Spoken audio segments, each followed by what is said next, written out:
श्री माता शरणम मम, श्री अरविंद शरणम मम। उपस्थित सभी मातृप्रेमी को मेरा प्रणाम। यहाँ जो प्रश्न आया है, चैत्य सत्ता क्या है? चैत्य सत्ता के संपर्क में रहने के लिए हमें अपना दैनिक जीवन में किन पद्धति अनुसरण करना उचित है? What is the psychic being? What are the different practices one needs to follow in daily life in order to establish contact with the psychic being?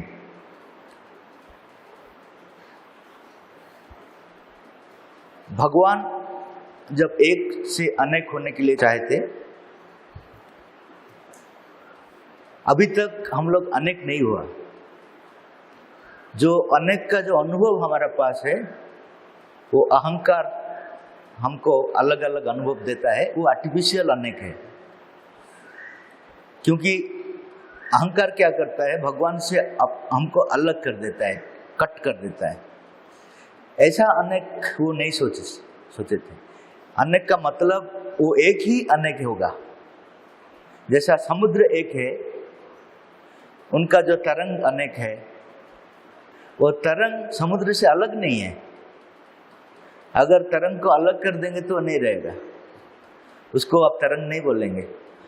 आप पांडिचेरी से अगर एक तरंग लेकर इधर आ जाएंगे रांची को, उसको तरंग नहीं बोलेंगे, उसको पानी ही बोलेंगे। तो भगवान जो एक से अनेक होने का उनका संकल्प था, वो है ऐसा ही एक, वो एक रहेंगे। एक का अंदर में अनेक का प्रकाश होगा। लेकिन अभी हम लोग जो अनेक का अनुभव कर रहे हैं, वो अहंकार का अनुभव, वो सेपरेशन है। वो अपने आप को कट कर देता है भगवान से, मुझे आपसे कट कर देता है। तो वो आर्टिफिशियल अनेक है। लेकिन इसका जरूरत था अहंकार का। क्या जरूरत था? कि अपने आप को एस्टेब्लिश करने के लिए इवोल्यूशन का पहला पर्याय है अपने आप को एस्टेब्लिश करना है। ये निश्चेतन अवचेतन से अपने आप को एस्टेब्लिश करना है। उसमें ईगो हम लोग को हेल्प करता है। नहीं तो हम लोग ऐसा ही निश्चेतन में रह जाते हैं, ऐसा ही अवचेतन में रह जाते हैं, आगे नहीं आते। ईगो डिजायर से सब हम लोग को हेल्प करता है एस्टेब्लिश होने के लिए। अपने आप जो प्रयास करते हैं, क्यों प्रयास करते हैं?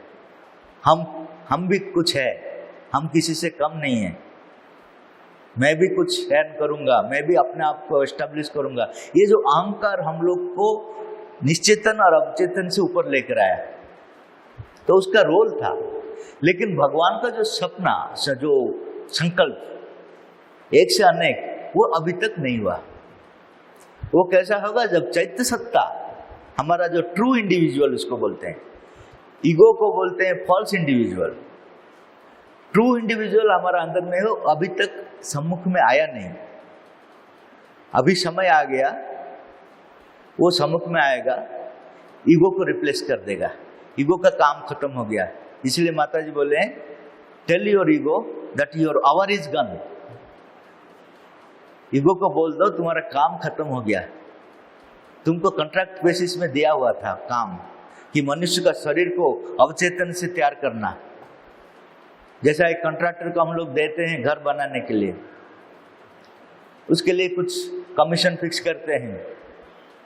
वो जब घर कंप्लीट कर देने का बाद उसको छोड़ना पड़ेगा। लेकिन वो बोलेगा अगर मैं घर बनाया हूं, मैं छोड़ूंगा नहीं, मैं रहूंगा, तो उसको धक्का देकर निकलना है। ऐसा ही ईगो को भगवान ने दायित्व दिया था कि तुम मेरे लिए घर बनाओ। तो हम लोग, उनका घर हो गया, भगवान का इतना अच्छा घर हो गया कि देवता लोग भी चाहते हैं मनुष्य जन्म लेने के लिए। वो ईगो ने बनाया, ईगो ही हम लोग को इतना दूर लेकर आया। अभी बन गया, अभी वो बोलता है मैं नहीं जाऊंगा। क्यों नहीं जाओगे? ना मैं तो बनाया, खुद बनाया, मैं क्यों जाऊंगा, मैं इसमें रहूंगा। भगवान बोलते हैं तुमको तो कॉन्ट्रैक्ट पोस्ट में दिया था, तुम कैसे रह जाओगे? Tell your ego that your hour is gone. Retirement हो जाओ तुमको पेंशन मिलेगा, ग्रेच्युटी मिलेगा, लेकिन वो सीट में बैठ नहीं पाओगे। अगर एक आदमी हेडमास्टर है, वो जो सीट में बैठता है, रिटायरमेंट हो जाने के बाद उस सीट को छोड़ना पड़ेगा। हाँ, वो सामने अगर बैठ सकता है तो ये जहाँ नया आदमी है उसको रेस्पेक्ट दे सकता है, लेकिन अगर वो बोलेगा मैं ये सीट कब से मैं बैठा हूँ, अभी भी उठूंगा नहीं, तो धक्का देकर उठाएंगे। ऐसा ही ईगो का अभी पोजीशन ऐसा है कि उसको हम लोग को बोलना पड़ता है कि तुम छोड़कर चले जाओ, क्योंकि स्वयं भगवान हमारा अंदर में इमिनेंट डिवाइन, इंडिविजुअल डिवाइन उसको बोलते हैं, हर आदमी का अंदर में एस्टैब्लिश होगा। वही है चैत्य सत्ता। ये धीरे धीरे हमारा अंदर में विकसित होता है। पर्सनालिटी ऑफ द सोल इसको बोला जाता है। जो हमारा अंदर में आत्मा है उसका एक व्यक्तित्व, उसको बोला जाता है कि चैत्य सत्ता। एक एग्जाम्पल मैं दूंगा कि अगर मैं ये रांची पहला बार आया हूं और आपको 10,000 मांगूंगा, आप क्या बोलेंगे? नहीं, आप कौन है पता नहीं, क्यों देंगे? तो मेरा पर्सनालिटी यहाँ एस्टेब्लिश नहीं हुआ। लेकिन यहाँ बार बार अगर आऊंगा 10 बार या 20 बार, आपका साथ मेरा पर्सनल रिलेशनशिप डेवलप हो गया, उसका बाद अगर आपको मैं 10,000 मांगूंगा, आप 1 लाख भी दे सकते हैं। आपको पता है आप कौन है, आप ले जाइए, बाद में देंगे लेकिन ले जाइए। इसको बोला जाता है पर्सनालिटी। ऐसा ही आत्मा जो बार बार जन्म लेता है, हमारा जो मन है, प्राण है और शरीर है, उसको पहले रिजेक्ट करता है। तुम कौन हो, तुम्हारा बात मैं क्यों सुनूं? शरीर बोलता है कि मैं अपने आप हैबिट में अच्छा में हूं, सोता हूं, खाता हूं, पीता हूं, जो भी करता हूं, तुमको क्यों मैं सुनूं? तुम कौन हो? प्राण बोलता है मेरा डिजायर्स एम्बिशंस में मैं खुश हूं, तुम्हारा बात मैं क्यों सुनूं? मन बोलता है मेरा थ्योरीज है, मैं रिसर्च कर रहा हूं, मेरा इतना ज्ञान है, उसमें मैं अच्छा एंजॉय कर रहा हूं, तो मैं क्यों तुम्हारा बात सुनूं? तो अभी क्या होता है कि वो जो चैत्य सत्ता है वो अंदर में ऐसा ही है, उसको कोई पूछता नहीं। धीरे धीरे वो मन अनुभव करता है कि वो जो बोलता था वही राइट था, मैं सुना नहीं इसलिए एक्सीडेंट हो गया। मैं ड्राइविंग कर रहा हूं मेरा जीवन का गाड़ी, वो ठीक इंडिकेशन दे रहा था पीछे बैठकर कि इधर ले जाओ, लेकिन मैं सुना नहीं, मैं अपने आप इधर ले गया और गाड़ी एक्सीडेंट हो गया। मेरा जीवन में मैं जितना तकलीफ सहता हूँ मेरा ब्लंडर के लिए ही सहता हूँ।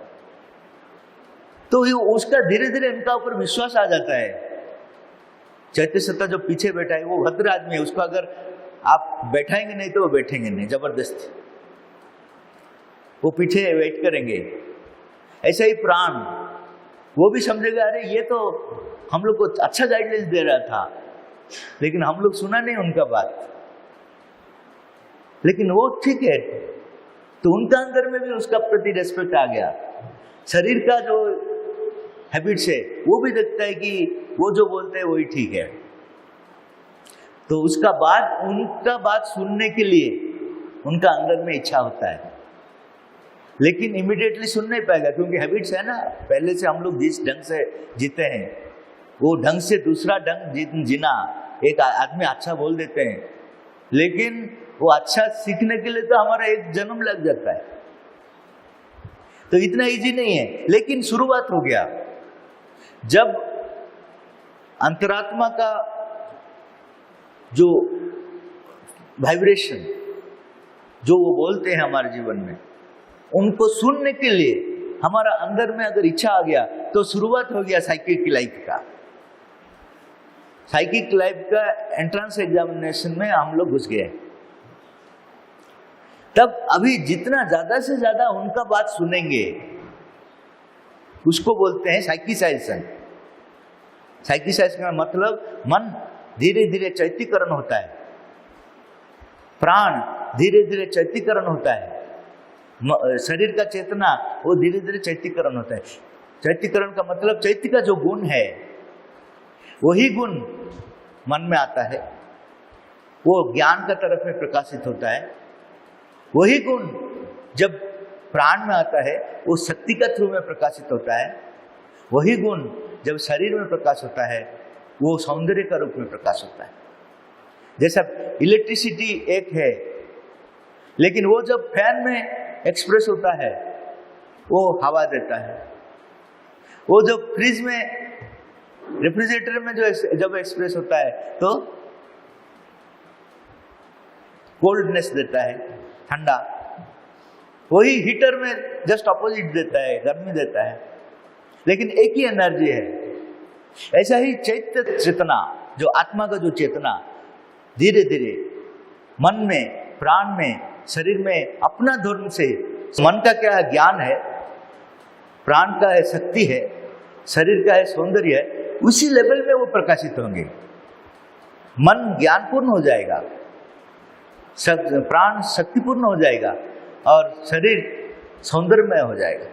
ये सौंदर्य नहीं, हम लोग जो सौंदर्य बोलते हैं, लिपस्टिक लगा देते हैं, पाउडर बना देते हैं, वो सौंदर्य नहीं, दिव्य सौंदर्य की बात बोला जाता है।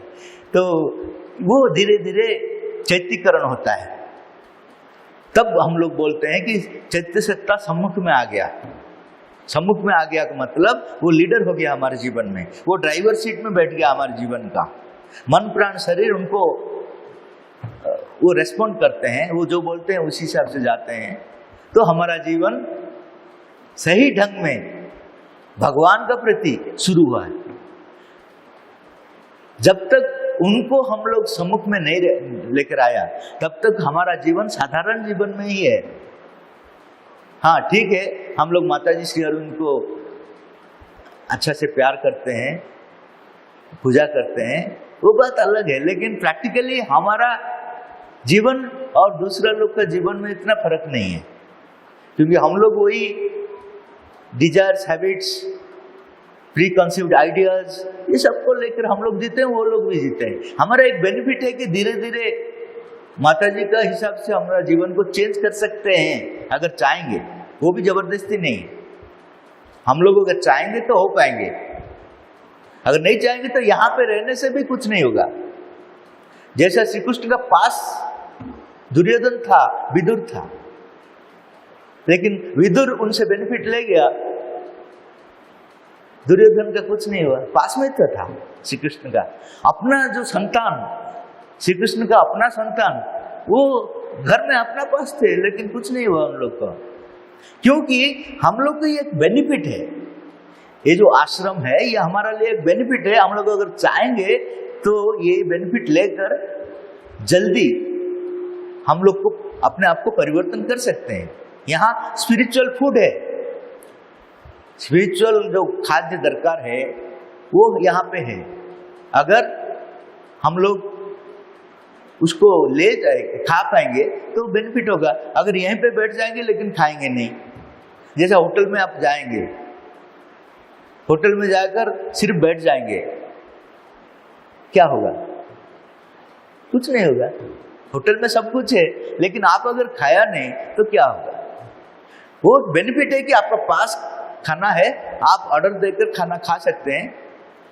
होटल का बाहर में आप ऑर्डर देकर नहीं खा सकते हैं, पास में खाना नहीं।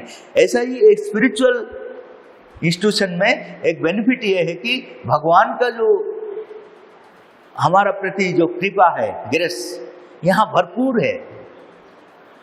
बाहर में इतना नहीं है जितना यहाँ है। अगर हम लोग चाहेंगे तो उसको यूज कर सकते हैं, हमारा जीवन को धन्य कर सकते हैं। अगर नहीं है तो ऐसा ही रह सकते हैं, जीवन भर ऐसा ही रह जाएंगे, कुछ भी परिवर्तन नहीं होगा। तो इसको बोला जाता है कि चैत्य सत्ता को विकसित करना, सम्मुख में ले आना। वो कैसा ले आएगा? माता जी बोले चैत्य सत्ता को सम्मुख में ले आने के लिए पहला आवश्यकता है भक्ति, प्रेम और सिंसियरिटी। ये तीन, भक्ति, प्रेम और सिंसियरिटी। अच्छा, अभी तक हमारा जितना नॉलेज है, हम लोग बोलते हैं कि भक्ति और प्रेम एक ही है। भक्ति और प्रेम एक ही नहीं है। भक्ति में सम्मान रहता है, रिगार्ड रहता है, प्रेम में अपनापन रहता है, दोनों में अलग है और दोनों अलग अलग एग्जिस्ट कर सकता है, माता जी बोल रहे हैं। लेकिन जब भक्ति में प्रेम मिल जाएगा तो सिद्धि प्राप्त हो गया। भक्ति समान है, उसका साथ आपका अगर प्रेम मिल गया तो चैत्य सत्ता जागृत के लिए वो बहुत बड़ा इंपॉर्टेंट फैक्टर हो जाएगा। देखिए, एक बच्चा अपना माँ को प्रेम करता है लेकिन सम्मान नहीं देता है, उसका ऊपर बैठ जाता है। एक बच्चा क्या करता है, उसका ऊपर बैठ जाता है, जो इच्छा है वो कर पाता है। प्रेम में ये जो सम्मान का चीज नहीं रहता है। लेकिन ये भक्त भगवान का पास जब जाएगा सम्मान का साथ जाता है। हम लोग इधर आए, इनको सम्मान में इधर बैठा है, हमारा प्रेम है ठीक है, लेकिन उनका साथ सम्मान भी है। हम लोग उनका यहीं पे नहीं बैठ जाते हैं, हम लोग ऊपर, उनको ऊपर रखते हैं, हम लोग नीचे बैठते हैं, उसको सही सम्मान देते हैं। हमारा अंदर में उसका जो पावर है, उनका जो ग्रेटनेस है, उसका प्रति हमारा अंदर में एक सम्मान जागृत होता है। उसी को बोला जाता है भक्ति। तो भक्ति और प्रेम जब मिल जाता है तब चैत्य सत्ता सम्मुख में आने के लिए पावरफुल मीन्स हो जाएगा। और एक बहुत इंपॉर्टेंट फैक्टर है वो सिंसियरिटी। सिंसियरिटी का मतलब ये है ट्रांसपेरेंसी। माता जी बोल रहे हैं other name of sincerity is transparency. Transparency का मतलब एक ग्लास का जैसा, मैं इधर से देख रहा हूं, अंदर में क्या है दिखाई देता है, उसको बोलते हैं ट्रांसपेरेंसी। वैसा ही मनुष्य को आप अगर देखेंगे, बाहर में जो है भीतर से भी देख सकते हैं हम लोग, बाहर और भीतर में वो स्वच्छ है, अंदर में जो है बाहर में वही है, उसको बोलते हैं सिंसियरिटी। लेकिन हम लोग ऐसा नहीं है। हम लोग बोलेंगे ये बहुत अच्छा आदमी है, अंदर में सोचेंगे ये मेरा कंपटीशन करता है, उसको ये जल्दी यहाँ से निकल जाने से ठीक है। हमारा अंदर का कुछ है, बाहर का और कुछ है। जब तक ये दोनों में, अंदर में जो है बाहर में, जब तक वो उसी हिसाब से परिवर्तन नहीं होगा तो सिंसियरिटी हमारा नहीं है। माता जी बोल रहे हैं सिंसियर आदमी को मैं ऐसा देखने से आँख का थ्रू में देखते थे तो अंदर में घुस पाते थे वो, लेकिन जो सिंसियर नहीं उनका अंदर में घुस नहीं पाते वो। माता जी इतना ये था क्या, इम्प्योरिटी था कि उनका अंदर में नहीं जा पा रहे थे। तो सिंसियरिटी अगर नहीं रहा तो सक्सेस नहीं होगा किसी में भी। सिंसियरिटी का और एक डेफिनेशन है कि माता जी बोल रहे हैं हर आदमी का अंदर में सबसे निचला चेतना रहता है, सबसे निचला चेतना और सबसे ऊंची चेतना, हाईएस्ट कॉन्शियसनेस रहता है भगवान का चेतना, और निश्चेतना भी रहता है हर आदमी का अंदर में। इतना बड़ा स्केल है, अति चेतना रहता है और निश्चेतना रहता है। हर आदमी का अंदर में ये स्केल है। कोई एक आदमी नहीं बोल सकता कि मैं पूरा उच्चतर चेतना में हूं, मेरा नीचे का कुछ नहीं है। लेकिन आप कौन सा चेतना को इंपॉर्टेंस देकर जीवन जीते हैं वो निर्भर करता है आप सिंसियर की नहीं है। अगर आपका उच्चतर चेतना को इंपॉर्टेंस देते हैं तो आप सिंसियर है। आप अगर निचले स्तर का जो चेतना है, निश्चेतना को, अवचेतना को अगर इंपॉर्टेंस देते हैं तो आप सिंसियर नहीं है। सपोज यहां आप आने के लिए इच्छा कर रहे हैं, ये भगवत चेतना का चीज है, स्टडी सर्किल में आपको फायदा होने वाला कुछ नहीं है, आप आ रहे हैं तो आप उच्चतर चेतना को इंपॉर्टेंस देते हैं। उसी समय आपका फ्रेंड बोलेगा चलो फिल्म देखकर आ जाएंगे, आप भी बोलेंगे ये पाठचक्र में क्या है, यहाँ तो थोड़ा इधर उधर डिस्कशन होता है, वो तो बुक्स में है, मैं तो बार बार पढ़ा हूं, आश्रम तो बार बार गया हूं, लेकिन ये जो फिल्म आया है ये बार बार नहीं आएगा, कुछ दिन आया चले जाएगा तो मैं देख नहीं पाऊंगा। और मेरा जो फ्रेंड है वो भी बहुत दिन का बाद मुलाकात हुआ उनको साथ, तो उसको मैं कैसा छोड़ूं। तो वहां क्या मैं किसको इंपॉर्टेंस दिया, मेरा निम्न चेतना को इंपॉर्टेंस दिया, तो मैं सिंसियर नहीं हूं। भगवान का हिसाब से मैं इनसिंसियर हूं। मैं सिंसियर तब होऊंगा जब मेरा अंदर में जो हाईएस्ट चेतना है उसका ऊपर मैं इंपॉर्टेंस देते हुए जीवन को बिताता हूं, उसको बोला जाता है मैं सिंसियर हूं। तो अगर ये सिंसियरिटी नहीं रहता है तब भी साइकिक बीइंग फ्रंट को नहीं आएगा। तो 3 चीज वेरी इंपॉर्टेंट है, एक है भक्ति, दूसरा है प्रेम, तीसरा है सिंसियरिटी। इसका अलावा जब साइकिक बीइंग सम्मुख में आ जाता है उसका जो क्वालिटीज डेवलप होता है वो क्वालिटीज पहले से हम लोग को प्रैक्टिस करना है, तब वो साइकिक डेवलपमेंट एक्सेलरेट हो जाएगा, स्पीड अप हो जाएगा। जो क्वालिटी साइकिक बीइंग सम्मुख में आने के बाद जो होगा वही क्वालिटीज मैं अगर अभी से प्रैक्टिस करूंगा तब साइकिक बीइंग जो सम्मुख में आने का प्रोसेस एक्सेलरेट हो जाएगा। तो पहला क्वालिटी क्या है? साइकिक बीइंग जब सम्मुख में आएगा पहला क्वालिटी इमोर्टैलिटी सेंस आएगा। इमोर्टैलिटी का मतलब मैं था, मैं हूं, मैं रहूंगा। ये जो अनुभव आपका पास आ जाएगा तो आपको कोई भी आपको भयभीत नहीं कर पाएगा, क्योंकि आपको पता है कि आप है, आप थे, आप रहेंगे, आपको कोई बिगाड़ नहीं सकता कुछ। तो आपका अंदर में भय टोटली चले जाएगा। जैसा एक बार अलेक्जेंडर, सम्राट अलेक्जेंडर एक साधु जी के पास गए थे, तो बहुत अच्छा लगा उनका ज्ञान को देखकर। उसका बाद उनको जो साधु जी को बोले कि मेरा घर को आ जाए, मेरा राजवास को आ जाए, राज निवास को, वहां आपको सब फैसिलिटी दे दूंगा, आप आ जाइए। उन्होंने बोला नहीं नहीं नहीं नहीं, मैं इधर जैसा हूँ बहुत खुशी में, ये फैसिलिटी आप नहीं दे पाएंगे। यहाँ जो नेचर है आप नेचर दे नहीं पाएंगे, यहाँ जो सुंदर सौंदर्य है, वो जो पक्षी है, सब कुछ है, आप नहीं दे पाएंगे। वो सूर्य किरण सीधा इधर आता है, आप नहीं दे पाएंगे ये सब, मैं नहीं जाऊंगा। तो सम्राट बोला ठीक है, मैं तुमको रिक्वेस्ट किया हूं, मेरा ये बड़ापन था, अभी मैं तुमको जबरदस्ती करूंगा। तुमको पता नहीं मैं कौन हूं, मैं सम्राट अलेक्जेंडर हूं, लोगों को मार मार कर मैं अलेक्जेंडर हुआ हूं। हर जगह में कितना आदमी को मारा हिसाब नहीं है, और मैं तुमको मारने के लिए कुछ समय नहीं लगेगा, मेरा एक्सपीरियंस है।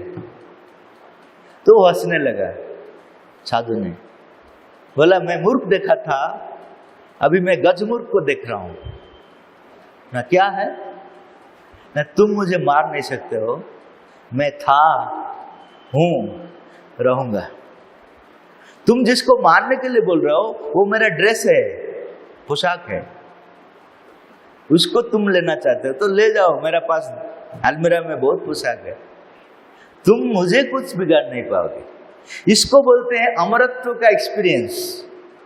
ये अगर हमारा जीवन में आ गया तो किसी चीज में हम लोग को डर नहीं रहेगा, क्योंकि हमारा अंदर में ऐसा एक अनुभव रहेगा कि हम लोग को कोई कुछ कर नहीं पाएगा। ड्रेस अगर आप चेंज कर देते हैं, आप रोते हैं क्या?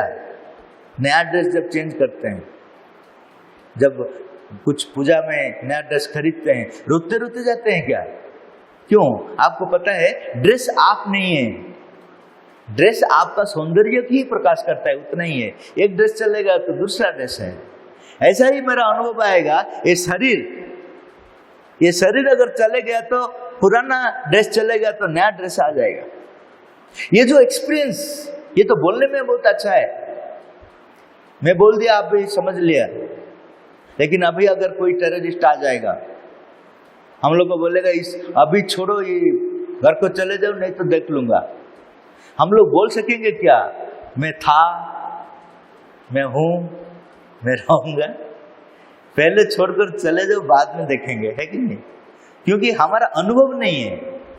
हम लोग लॉजिकली अब समझ लिया कि हाँ ऐसा एक अमरत्व का स्थिति है जिस स्थिति में भय नहीं रहेगा, लेकिन वो एक्सपीरियंस आने तक हम लोग का अंदर में भय रहेगा। तो भय नहीं रहने का प्रैक्टिस जो है वो हम लोग को अमृतत्व की तरफ में ले जाएगा। ये प्रैक्टिस करना है, जो भी है। माता जी बोल रहे हैं एक अच्छा प्रैक्टिस करो, तुम्हारा जो भी है कोई कुछ बिगड़ नहीं पाएगा, मैं हूं। माता जी बोल रहे मैं हूं, तुम्हारा कौन क्या बिगाड़ पाएगा। कोरोना भी करुणा हो जाएगा तुम्हारे लिए। तो ये फिलोसफी अगर आप प्रैक्टिस करेंगे तो आपका अंदर में भय मुक्त हो जाएगा। अगर भय मुक्त हो गए तो अमरत्व का जो एक्सपीरियंस स्पॉन्टेनियसली आपके पास आ जाएगा। ये एक पहला क्वालिटी हम लोग को प्रैक्टिस करना है। दूसरा है देने में आनंद, जॉय ऑफ गिविंग। हम लोग अभी क्या है, लेने में आनंद लेते हैं, कितना मुझे मिला, अगर नहीं मिला तो दुख आ जाता है। अगर मैं बोलूंगा आप कैसे हैं, बहुत अच्छा हूं, कैसे क्यों ना, मेरा घर है, मेरा बच्चा इधर है, पैसा इतना अर्न करता है, ये करता है, उसी हिसाब से मैं खुश में हूं। जितना मैं पाया हूं उसी हिसाब से मैं खुश में रहता हूं। साइकिक लाइफ जस्ट अपोजिट है, जॉय ऑफ गिविंग। वो अपने आप को कितना दे पाता है, भगवान को वो कभी मांगते नहीं कुछ। वो बोलते हैं मैं आपका पास हूं, मुझे आप कितना यूज करिए, कर लीजिए, उतना मैं आनंद में रहूंगा। यही है साइकिक बीइंग का क्वालिटी है। एक बार आश्रम में एक साधक माता जी को बोला, मैं जब पहला आए थे आश्रम को तब मैं आपको मांग रहे थे कुछ, आप भी मुझे दे रहे थे, लेकिन अभी कुछ साल हो गया, मुझे मांगने के लिए इच्छा नहीं होता है। क्या आपका और मेरा संपर्क में कुछ बिगड़ गया क्या? जैसा हम लोग का संपर्क अगर बिगड़ जाते हैं तो जिसको हम लोग मांग रहे थे उसको नहीं मांगते हैं, वो मेरा शत्रु हो गया। ऐसा ही आपका और मेरा अंदर में शत्रुता आ गया क्या, बिगड़ गया क्या कुछ रिलेशनशिप? क्योंकि मुझे और मांगने के लिए इच्छा नहीं होता है। माता जी बोला नहीं बिगड़ा है। तो क्या हुआ, तुम्हारा चैत्य सत्ता एक्टिव हो गया। तो चैत्य सत्ता जब एक्टिव हो जाएगा वो भगवान को मांगेगा नहीं, वो भगवान को देने में अपना आनंद रहता है।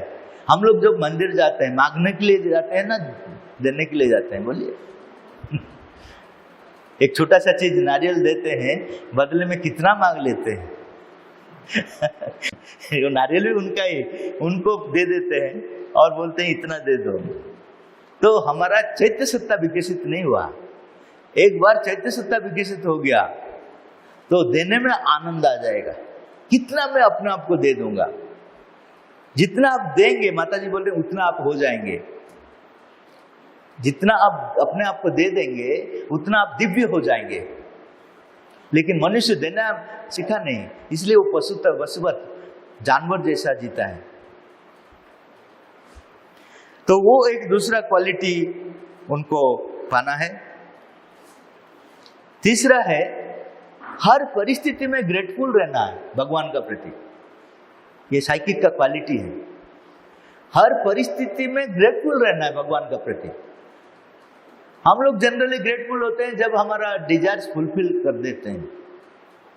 अगर मैं मेरा बच्चा है, उसका अगर नौकरी मिल गया तो भगवान का प्रति आकर ग्रेटफुल हो जाते हैं, आपका कृपा से मेरा बच्चा को नौकरी हो गया। लेकिन माता जी बोल रहे हैं अगर उसका कुछ भी नहीं हुआ, उसमें मेरा ज्यादा कृपा है। When your desire is fulfilled, know that my grace is there. When your desire is not fulfilled, know that my double grace is there. अगर तुम्हारा डिजायर फुलफिल हो गया तो मेरा कृपा है, लेकिन अगर तुम्हारा डिजायर में फुलफिल नहीं किया तो उसमें और भी ज्यादा ग्रेस है। क्या है कि मैं और तुमको और कुछ बनाना चाहता हूं, लेकिन तुम इसमें रहना चाहते हो। जैसा स्वामी विवेकानंद, वो ग्रेजुएशन में उस समय फर्स्ट हुआ थे 18th सेंचुरी में, लेकिन उनको नौकरी नहीं मिला। दूसरे लोग को मिल गया लेकिन उनको नहीं मिला, और घर में परिस्थिति बहुत खराब था। तो उन्होंने रामकृष्ण जी को जो पूछा, मैं इतना अच्छा स्टूडेंट हूं, मुझे नौकरी क्यों नहीं मिलता है, भगवान मेरा बात क्यों नहीं सुनते? तो वो बोले तुम तो इसलिए आया ही नहीं हो, तुम नौकरी करने के लिए आया ही नहीं हो तुम, और तुम जिस काम के लिए आए हो वो काम और कोई कर नहीं पाएगा। तो भगवान तुमसे इतना बड़ा काम रखा है, तुम छोटा नौकरी में रहोगे, कैसा वो फुलफिल करेंगे? तो जब आपका डिजायर फुलफिल नहीं होता है, समझ लो भगवान आपको उनका एक बहुत बड़ा काम करने के लिए जन्म दिए हैं, बहुत बड़ा काम करने के लिए जन्म दिए, लेकिन आप समझ नहीं पाते। आप बोलते हैं कि मैं जो चाहता हूं वही दो। तो ये साइकिक बीइंग जब डेवलप हो जाएगा तब हर परिस्थिति में ग्रेटफुल रहना है, क्योंकि भगवान जो भी करते हैं बाहर से वो जैसा भी दिखाई देगा वो हमारे लिए मंगलदायक ही है। तो साइकिक बीइंग सम्मुख में आ जाने से हर पल आपका ग्रेटिट्यूड में चले जाएगा। तो अभी क्या करना है, वही ग्रेटिट्यूड प्रैक्टिस करना है। मेरा जब डिजायर फुलफिल हो जाता है तो ठीक है, आई एम ग्रेटफुल, लेकिन अभी डिजायर अगर फुलफिल नहीं हो तो भी ग्रेटफुल मैं हूंगा, क्योंकि उसका पीछे और कुछ कारण है, मुझे पता नहीं है, अभी बाद में पता चलेगा। अभी मैं विश्वास करता हूं कि मेरा अच्छाई के लिए ही ये चीज हुआ है, चाहे दुनिया कुछ भी बोले उसमें फर्क नहीं पड़ता है। मुझे पता है, मैं भगवान के ऊपर विश्वास किया हूं, मेरा जीवन में जो होगा वो अच्छाई के लिए होगा। इसको बोलते हैं एवर ग्रेटफुल, हर टाइम ग्रेटफुल रहना, ये प्रैक्टिस करना है।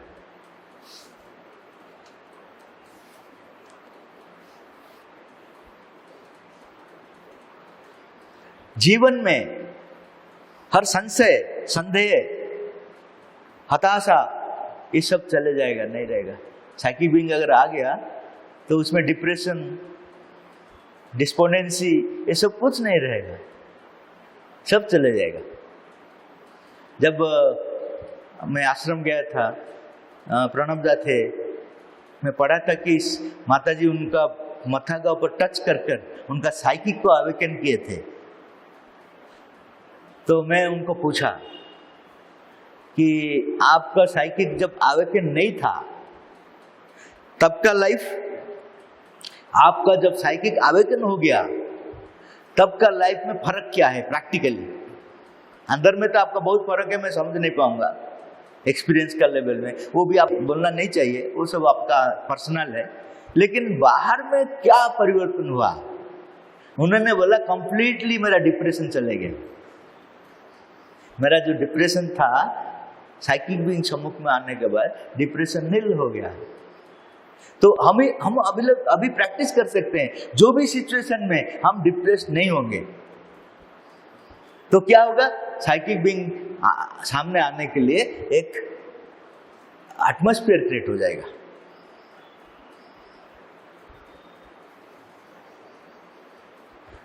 जो भी जड़ जैसा प्रतीयमान होता था वो जीवंत हो जाएगा। साइकिक बीइंग अगर सम्मुख में आ गया, ये जड़ नहीं है, इसका अंदर में भी जीवन है, वो भी आपको रेस्पॉन्ड करता है, ये भी रेस्पॉन्ड करता है, हर चीज मेरा बात सुनता है। वो ऐसा नहीं है सिर्फ उनका अंदर में लाइफ नहीं है, हर चीज में लाइफ है, आपको पता चल जाएगा। तो उसको कितना सम्मान में आप रखेंगे। अभी क्या है कि ऐसा कर देते हैं, जब जरूरत होता है उस समय हम लोग उसको थोड़ा साफ कर देते हैं, यूज करते हैं, बाकी समय उसका बेचारा क्या होता है पता नहीं, क्योंकि हम लोग को लगता है कि वो मरा हुआ चीज है। लेकिन माताजी बोल रहे हैं वो मरा हुआ चीज नहीं। माताजी जब फ्रांस से जब आए थे घर छोड़कर, घर का हर चीज के साथ वो बातचीत करके आए थे कि तुम कितना मुझे हेल्प किया, मैं कितना कंफर्टेबली यहाँ जीवन बिताया, रिसर्च कर पाया, क्योंकि तुम इतना अच्छा कंफर्ट मुझे दिया, इसलिए मैं इतना अच्छा जीवन बीत पाया। तो I am very grateful to you. और भगवान को प्रार्थना करता हूं कि जब दूसरा मालिक तुमको यूज करेगा वो भी कॉन्शियस होगा, तुमको जड़ जैसा, इनर्ट मैटर जैसा यूज नहीं करेगा, एक जीवंत, वो उसमें मेरा अंदर में जैसा लाइफ है उनका अंदर में भी ऐसा ही लाइफ, ये अनुभव आ जाएगा। मैं देखा हूं मेरा लाइफ में। मेरा एक साइकिल था जब नौकरी कर रहा था, 40 साल हो गया। तब वो साइकिल में मैं डिफरेंट प्लेसेस को स्टडी सर्कल करने के लिए गांव-गांव को जा रहा था। तो एक बार सुबह मैं गांव को जा रहा हूँ साइकिल में, ऊपर में अच्छा जो बादल है, बहुत सुंदर बादल दिखाई देता था। तो मैं ऊपर को देखकर ऐसा ही चल रहा था गाड़ी, मेरा साइकिल नीचे नहीं देख रहा था और गाना गाकर चल रहा था। सडनली मेरा साइकिल हैंडल ऐसा टर्न हो गया। मैं आश्चर्य हो गया कि साइकिल का हैंडल क्यों टर्न हुआ, मैं तो किया नहीं। लेकिन नीचे में देखा, अगर टर्न नहीं होता तो मैं गिर जाता। डाइवर्सन रोड था, डाइवर्सन रोड था, वो खुद मुझको बचाया। साइकिल का अपना चेतना है, वो मैं अगर उसको प्यार करता हूं, उनका दायित्व बन जाता है, मुझे भी वो सेव करता है। तो हर चीज में एक लाइफ है, उसको कैसे आप प्यार करेंगे, ये सब साइकिल का नेचुरल स्वाभाविक गुण है। लेकिन वही अगर आप लोग प्रैक्टिस करेंगे, हम लोग अगर प्रैक्टिस करेंगे, तो साइकिक लाइफ एक्सेलरेट हो जाएगा, शीघ्र आ जाएगा। तो वो जो गुण उनका नेचुरल है, वो गुण हम लोग को प्रैक्टिस करना है। और हमारा जो डिजीज, माता जी बोल रहे हैं, डिजीज बाहर से एंट्री होता है, एंट्री होकर सबकॉन्शियस में चले जाता है, चले जाकर वहां से जब मैनिफेस्ट होता है, हम लोग को पता होता है कि मेरा तबीयत ठीक नहीं है। लेकिन साइकिक बीइंग अगर सम्मुख में आ जाता है, तब वो आने के समय ही पता चल जाएगा मेरा घर में घुसने के लिए चाहता है। मेरा घर का जो बाउंड्री है उसको बोलते हैं etheric body, nervous envelope, brown colour का एक सटल फिजिकल बॉडी है। वो अगर पंचर नहीं होगा तो वो डिजीज, कोई भी डिजीज मेरा अंदर में आ नहीं पाएगा। उसको बोलते हैं नर्वस एनवेलप या एथरिक बॉडी। तो साइकिक बीइंग वहीं से देख देता है कि वो पंचर कर कर आने के लिए चाहता है, उसको वहीं से भगा दे पाएगा वो। तुम क्या मेरा अंदर, मेरा घर में घुसना है, चल गेट आउट। डिजीज को वो गेट आउट कर सकता है साइकिक बीइंग। अगर उनको अनुभव चाहिए तो वो एंटर भी कर सकता है। माता जी बोल रहे हैं कभी कभी वो डिजीज को एंटर कर कर उसका साथ एक्सपेरिमेंट करना चाहता है, वो भी है। लेकिन अगर भगाना चाहेगा तो भगा दे पाएगा। हमारा क्या है कि हमारा अंदर में डिजीज इजीली घुस जाता है, क्योंकि जो नर्वस एनवेलप है वो हर तरफ में पंचर है। हमारा डिप्रेशन, हमारा एक्साइटमेंट, हमारा सेल्फिशनेस, ये सब एथरिक बॉडी को पंचर कर देता है। चारों तरफ में पंचर है, जिस तरफ में घुसना चाहते हैं इजीली घुस जाता है हमारे अंदर में, पता ही नहीं चलता है हमारे घर में घुस गया।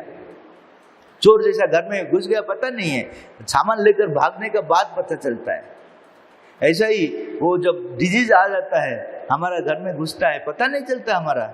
और एथरिक बॉडी जो है वो उसमें तो 1000 पंचर है, वो इजीली घुस जाता है। मेरा अंदर में जो भय है, मेरा अंदर में जो डिप्रेशन है, एक्साइटमेंट है, वो सब एक एक होल है एथरिक बॉडी में, वो इजीली हमारा अंदर में घुस जाता है, हमको हमारा तबीयत खराब कर देता है। उसका बाद मुझे पता चलता है कि मेरा तबीयत खराब, तो उसको क्योर करना बहुत मुश्किल हो जाएगा, क्योंकि ऑलरेडी वो एस्टैब्लिश हो गया है।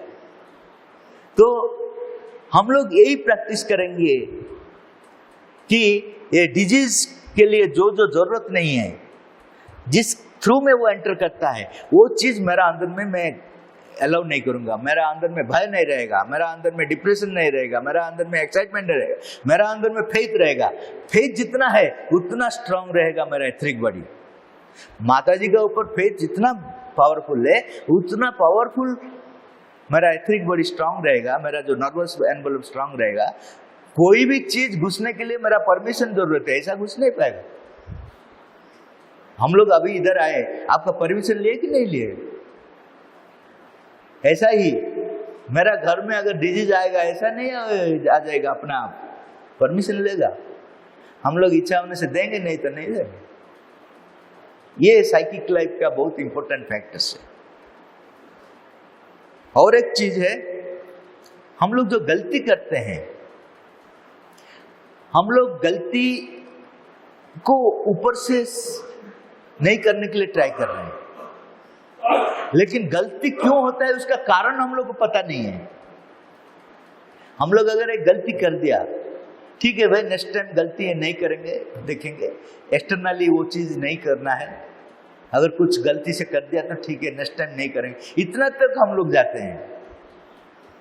साइकिक बीइंग ऐसा नहीं जाता है। गलती का कारण क्या है? गलती का कारण दो ही है, अज्ञानता और अहंकार है। ये दोनों नहीं रहने से आप गलती कर नहीं सकते हैं। अज्ञानता और अहंकार है। तो अज्ञानता को अगर दूर करेंगे, कैसे दूर करेंगे? भगवान का किरण, सनलाइट, अगर आपका अज्ञानता का ऊपर फोकस करेंगे तो अज्ञानता दूर हो गया। अज्ञानता अगर दूर हो गया तो मिस्टेक, ब्लंडर, ये सब नहीं होगा। तो मूल कारण जो है उसको निकलना है। हम लोग क्या एक्सटर्नल लाइफ में बाहर का चीज को देखकर बाहर से साफ कर देते हैं। अभी ग्रास उठ गया, ग्रास को साफ कर दिया, 5 दिन के बाद क्या होता है? फिर निकल आता है, क्योंकि उनका रूट है वहां। रूट को निकलना है, वो चीज साइकिक बीइंग करता है। अगर मैं कुछ गलती किया हूं, वो गलती का जो कारण है वो कारण को निकाल देता है। तो ऐसा ही हम लोग अभी अगर ट्राई करेंगे, जो गलती कर रहे हैं हम लोग, वो गलती से क्या सीख रहे हैं और क्यों हो रहे हैं, ये दोनों का ऊपर कंसंट्रेट करना है। कर उसको लाइट फोकस करना है। भगवान का जो लाइट है वो फोकस करना है। हमारा टॉर्च लाइट, माता जी बोल रहे हैं, your sincerity is your torch light. Sincerity आपका टॉर्च लाइट है। वो टॉर्च लाइट अगर वही प्लेस में आप दिखा देंगे तो वो लाइट हो जाएगा, तो गलती नहीं होगा।